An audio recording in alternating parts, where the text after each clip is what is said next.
για να κάνεις εναέρια ζεύξη. Εναέρια ζεύξη σημαίνει από τον αέρα να πάμε εκεί που πρέπει να πάμε. Δηλαδή να κάνεις αυτό που λέμε τελεφερή.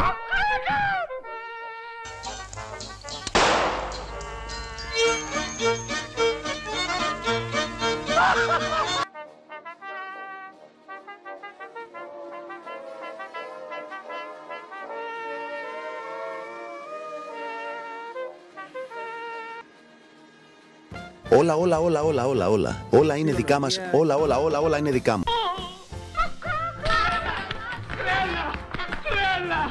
Τρέλα! Και το μυαλό σου είναι θολό και το δικό της πιο λυψό. Σας εθολώσαν τα λεφτά. Γεια σου φανφάρα φαφλατά!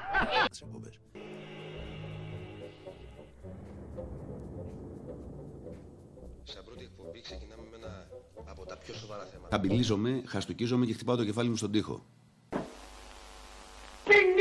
Θα πρέπει να την προσέχουν.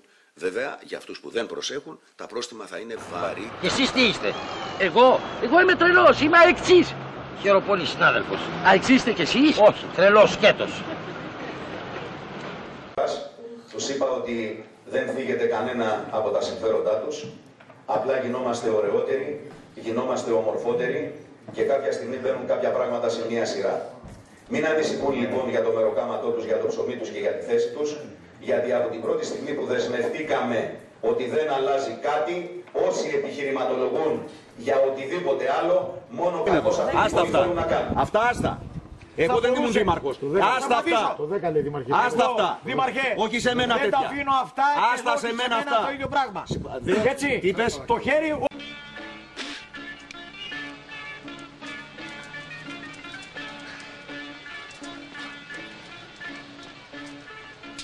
Αμάν ο Μίτσος και έχει ρηγμένο το μουστάκι για καυγά. Μάγκες του Μπέκα, μην πέσουμε στην πλώρη του και στέλνουμε τα χαμπάρια μας από τον άλλο κόσμο.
Κοιτάξτε, ο Δημήτρης είναι αυτός που είναι. Δεν χρειάζεται να τον παρεξηγούμε. Όλη την ιστορία, όσο και αν φαίνεται μεγάλο, όσο και αν φαίνεται περίεργο, όσο και αν δεν ακούγεται όπως πολλοί έχουν συνηθίσει στην καθημερινότητα, την πεζή καθημερινότητά μας, έχω βάλει την ιστορία. Δεν ξέρω αν αυτό λέγεται φιλοδοξία. Πιστεύω πως έτσι λέγεται. Είμαι φιλόδοξος. A man who believes such an ambition to be morally right. Και θα σας πω και κάτι που λέω πολλές φορές. Ο χρυσός αιώνας του Περικλή δεν ήταν χρυσός αιώνας γιατί έκανε βεγγέρες με την Ασπασία. Αυτή την ώρα το ξεχασμένο Άργος και ο Δήμος Άργους Μυκηνών συζητείται σε όλη την Ιφίλιο. Με παίρνουν τηλέφωνο από την Αυστραλία.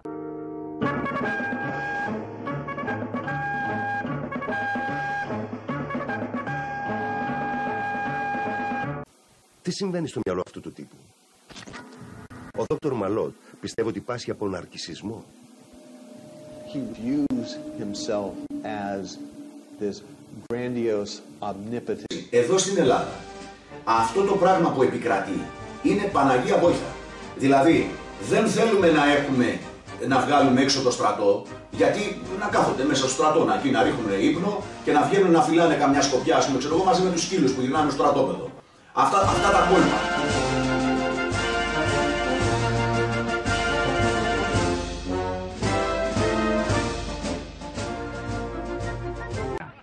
Από τη Δευτέρα θα αρχίσουμε να κτίζουμε γιοφύρια. Τι να τα κάνεις τα γιοφύρια, αφού δεν έχουμε ποτάμια. Θα κάνουμε και ποτάμια. Το ποτάμι είναι πολύ ορμητικό, κανένας δεν μπορεί να κόψει τη φόρα του.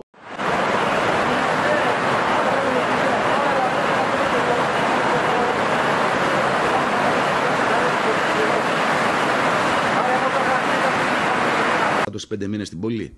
Λοιπόν το ρουφιανιλίκι σας δεν έχει όρια.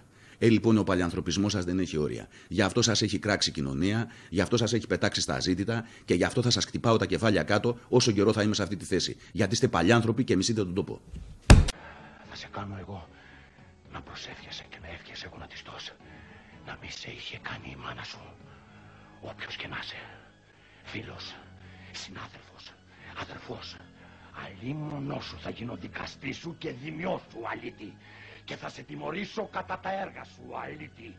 Κατά τα έργα σου, αλήτη. Κατά τα έργα σου, κομμάρι. Βρωμιάρι.